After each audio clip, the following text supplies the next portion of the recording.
Now, turning our attention to Brazil, where the President Jair Bolsonaro is under renewed pressure over corruption allegations. Last week, the Supreme Court ordered a criminal investigation in response to a potentially corrupt vaccine procurement scheme. Now Bolsonaro is under the spotlight again, this time over alleged misappropriation of employees' wages. Well, let's discuss with our correspondent in Rio de Janeiro, Tim Vickery. Tim, tell us more about these new allegations. Yeah, this is a practice in Brazilian politics of kickbacks, whereby the politician employs staff, some of whom may be ghost staff who do little or no work, on the understanding that they kick back a significant part of their income to the politician. It is, if you like, a transference of public funds into private hands. Bolsonaro's political clan there have always been suspicions about this practice. One of his sons, Flavio, has been formally charged with this kickbacks practice. That case has been stalled for about a year in the Brazilian justice system.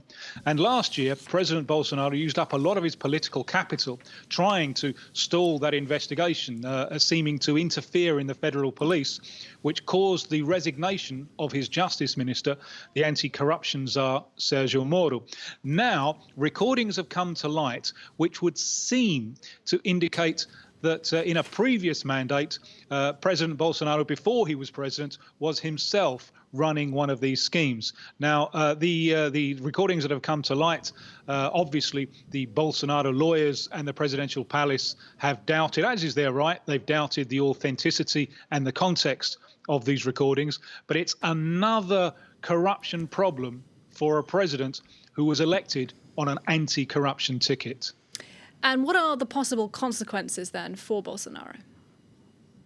Well, because this happened before he was president, before his mandate, even if there is something to answer here, he cannot suffer consequences on this one while he is president, only at such a time that he is no longer president. And here I think it becomes more interesting.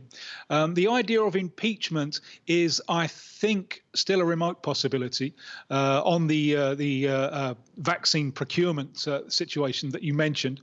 And Bolsonaro still has considerable support in Brazil's Congress, and that's the gateway to impeachment. But anyway, even if there were political will for this, we're running out of time before the elections in October of next year. And that, the court of public opinion, is by far the most important thing here. As I said, Bolsonaro was elected very much on an anti-corruption ticket. This would seem to be another nail in that coffin. He does still enjoy considerable support. There are many who will believe everything he says and seem to see the world as a conspiracy against Jair Messias Bolsonaro. How many of them will there be in October of 2022? The court of public opinion here looks like being more relevant than Brazil's legal system. All right, Tim Vickery for us there in Rio de Janeiro. Thank you very much indeed.